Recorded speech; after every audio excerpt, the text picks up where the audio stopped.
Hello friends. आज हम लोग चर्चा करेंगे पीआईबी न्यूज़ से। इसमें क्या है कि कंबोडिया में जो है अपना क्या है कि राष्ट्रीय क्यूआर कोड जो है अपनाया है। एनपीसीआई इंटरनेशनल और ACLEDA ACELDA,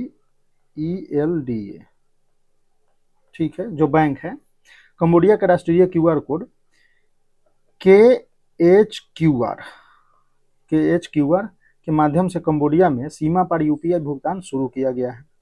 अब पहले चरण की शुरुआत में भारत कंबोडिया के बीच दो तरफा भुगतान मार्ग प्रशस्त होगा, यानी भारत से एनपीसीआई की अंतर्राष्ट्रीय शाखा एनपीसीआई इंटरनेशनल पेमेंट्स यानी NIPL,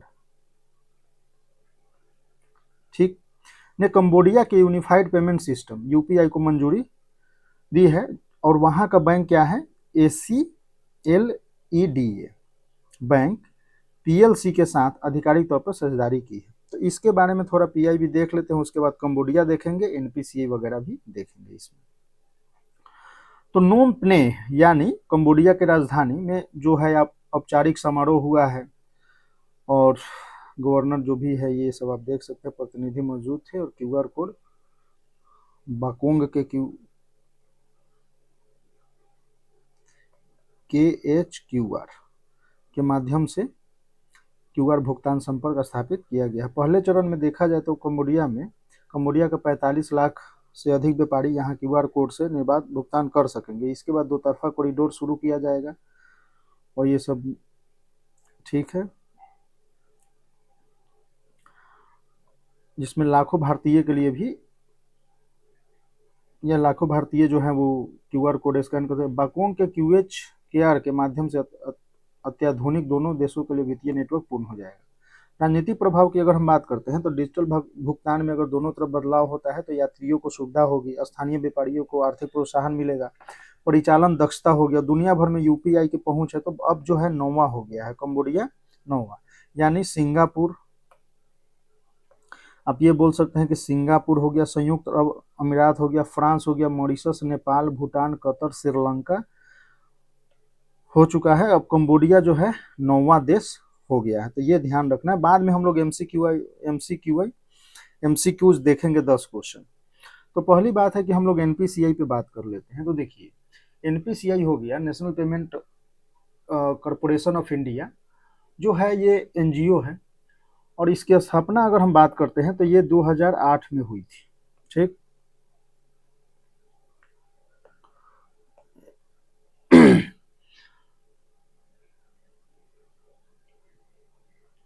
अब इसकी स्थापना जो है कब हुई थी? 2008 में।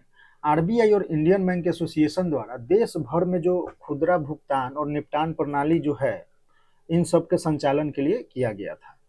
अब निगमन की अगर हम बात करते हैं, यानी आप अगर क्या बोलते हैं कि इनकॉर्पोरेशन हो गया, तो इसके लिए अगर हम देखें तो भुगतान और निपटान अधिनियम जो है 2007, यानी पेमेंट एंड सेटलमेंट सिस्टम आप बोल सकते हैं, payment and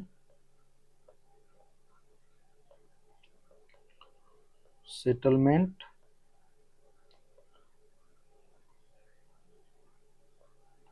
system act 2007।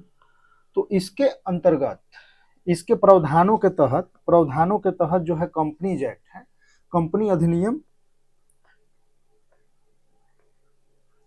Companies act 2013, इसके जो है सेक्शन 8 के तहत जो है इसको रजिस्टर्ड किया गया था। तो ये ध्यान रखना है हमें, ठीक है। और अगर इसके हम हेडक्वार्टर की बात कर ले तो हेडक्वार्टर आपका हो गया मुंबई में,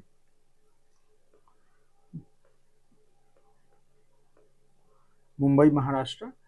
और इसमें जो शेयर होल्डर्स जो थे, शेयर होल्डर्स जो हैं, तो उसमें हो गया एसबीआई आपका हो गया, पीएनबी हो गया, एचडीएफसी हो गया, आईसीआईसीआई हो गया, सिटी बैंक हो गया, एंड आप HSBC, तो ये सब है। अब इनका उद्देश्य जो था वो क्या था कि फाइनेंशियल इंक्लूजन यानी वित्तीय समावेशन को जो है बढ़ाना है, यानी सभी वर्ग जो है समाज में उनको क्या करना है, उनको तक पहुंच करना है और उनको मजबूत, सुरक्षित और उनको किफ़ायती जो है डिजिटल भुगतान और संरचना इंफ्रा हमें अवेलेबल कराना था। कैशलेस अर्थव्यवस्था यानी डिजिटल जो हम लोग पेमेंट वगैरह करते हैं उसको सुनिश्चित करना था। तो नकदी जो हम ये है निर्भरता उसको कम करने के लिए या इनको नकदी जो है निर्भरता उसको कम करना था। खुदरा जो वित्तीय लेन देन है उसको हमको क्या करना था, एक स्टैंडर्डाइज करना था, मानकीकृत करना था उसको। तो ये सब चीज़ें इसमें था। अब इसके जो प्रोडक्ट रहे हैं तो वो है यूपीआई हो गया, रुपए हो गया और 24/7 हो गया, तो IMPS हो गया, तो ये सब आधार हो गया, तो AEPS हो गया, आधार आधारित भुगतान जो भी है, फास्टैग हो गया, भारत बिल भुगतान प्रणाली हो गया, तो ये सब इसमें आते हैं। अब हम लोग देख लेते हैं NIPL। तो देखिए NIPL की अगर हम बात करते हैं तो ये है कि NPCI international payment limited, NPCI international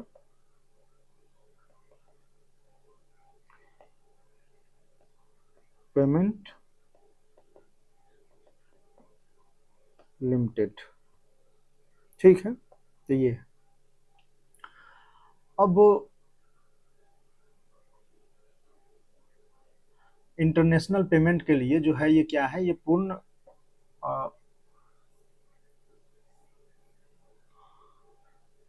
जो है सहायक कंपनी बन गई है, ठीक। तो इसकी स्थापना जो है, इसको स्थापित किया गया था 2020 में।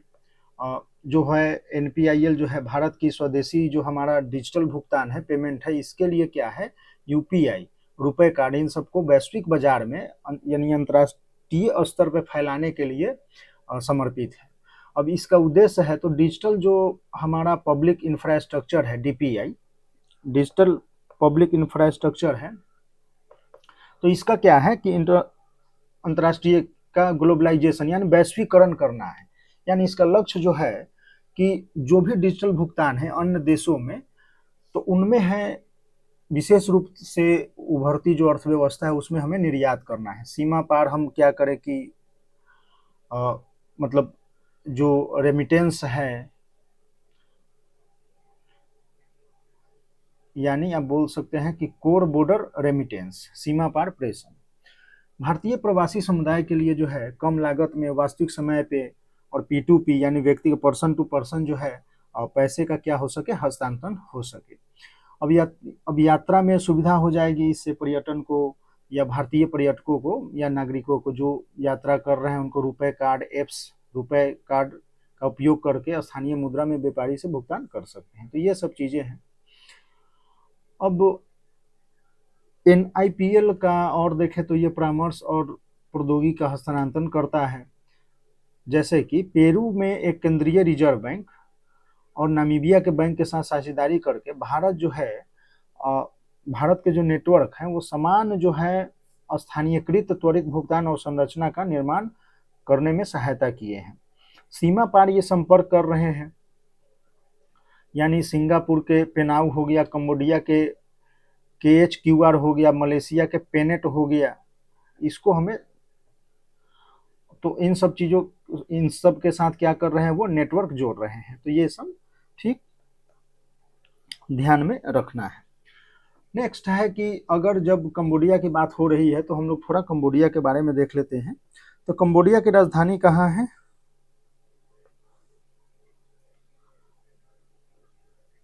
नोम पेन्ह, ये रहा, ठीक है। मेकोंग रिवर इधर बहती है, टोनल सैप लेक हो गया। तो अगर इसकी हम बात करते हैं तो ये दक्षिण पूर्व एशिया में इंडो चाइना प्रायद्वीप के दक्षिणी भाग में स्थित है, अगर आप देख रहे हैं तो, यानी वियतनाम से पश्चिम हो गया और लाओस हो गया, थाईलैंड हो गया, इसके क्या है कि सीमावर्ती देश हो जाएंगे। वियतनाम आपके हो गए इधर, लाओस हो गया और थाईलैंड, ठीक है। और एक तरफ गल्फ ऑफ थाईलैंड, एक तरफ क्या आ गया, गल्फ ऑफ थाईलैंड। यहाँ पर सीमावर्ती जल निकाय की अगर हम बात करते हैं, गल्फ ऑफ थाईलैंड, तो ये हमें ध्यान रखना है। अगर इसकी विशेषता की बात करते हैं तो मेकोंग रिवर बह रही है, टनल सेफ हो गया। और पर्वत की बात अगर हम कर लें तो डेंग्रेंट माउंटेन हो गया, ईस्टर्न हाईलैंड्स हो गया, और कार्डमम माउंटेन्स। इसके अगर सर्वोच्च शिखर की बात करते हैं तो नोम ओरल जो है वो कार्डमम माउंटेन्स के आप अगर बोले तो पश्चिम यानी यहाँ पर कहीं है, यहाँ आप कहीं बता सकते हैं, ठीक है।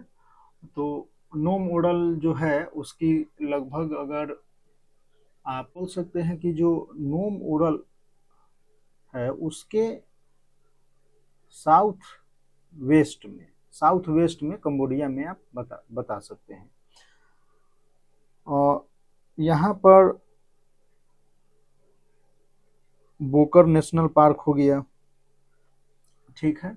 और एक ये भी बोल सकते हैं कि नोम ओरल वाइल्ड लाइफ सेंचुरी भी है यहाँ जो है, तो ये क्या है, नोम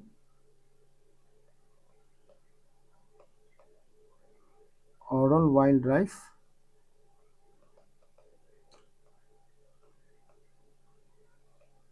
सेंचुरी, ठीक है। तो ये सब चीजें हैं इसमें जो हमें ध्यान में रखना था। और विश्व विरासत स्थल से अगर हम देखें तो अंकोर में क्या हुआ है कि अंकोर में अंकोर वाट मंदिर है, और प्रेह विहार मंदिर जो है तो भगवान शिव को समर्पित है। और कंबोडिया में जो अगर हम बात करें तो हिंदू मंदिर है। और ये कंबोडिया के जो डोंगरेक माउंटेन्स है, यानी डोंगरेक माउंटेन्स है, इसके उत्तर में, उत्तरी कंबोडिया यानी डोंगरेक माउंटेन्स पे ही है। ये लगभग 1700 फीट के आसपास ऊंची जो खड़ी चट्टान है उस पर स्थित है। और इसका अगर हम इतिहास और निर्माण की बात करते हैं तो ये जो है सूर्यवर्मन 1 और 2 द्वारा 11वीं-12वीं शताब्दी में इसका कराया गया था।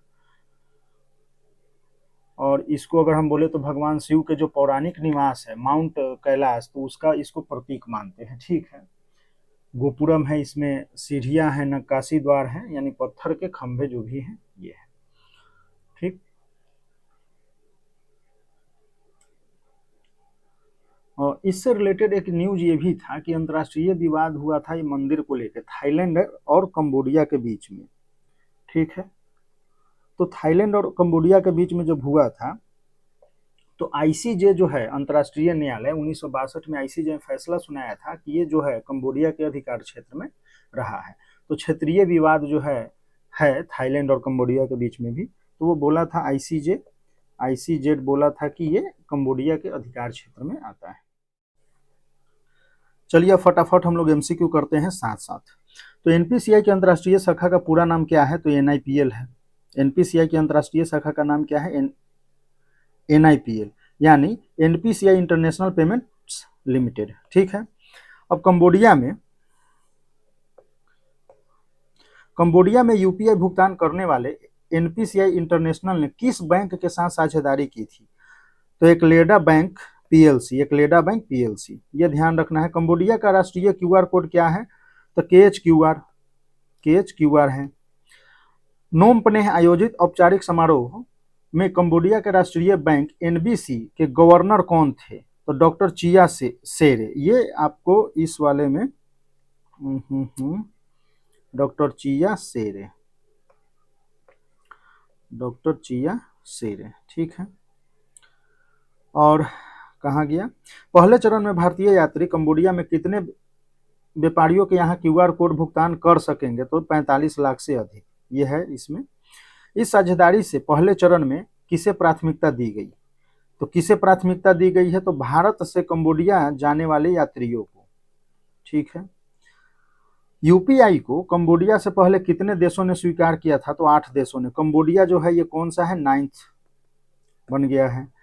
और निम्न में से कौन सा देश यूपीआई स्वीकार करने वाले देशों की सूची में पहले से शामिल नहीं है? तो देखिए, सिंगापुर है, नेपाल है, मॉरिशस है, कंबोडिया नहीं था पहले से, अब हुआ है, यानी ये 9th हमारा बना है। कंबोडिया यूपीआई स्वीकार करने वाला कौन सा देश? तो 9वां देश।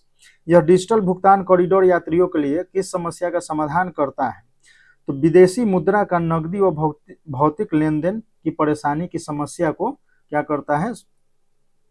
समाधान करता है। ठीक है, तो ये एमसीक्यू के साथ हम लोग क्या किए, क्वेश्चन कर लिए। तो डिटेल डिस्कशन में थोड़ा टाइम तो लगता है, बट इसके साथ साथ हम लोग क्वेश्चन भी करते चलेंगे।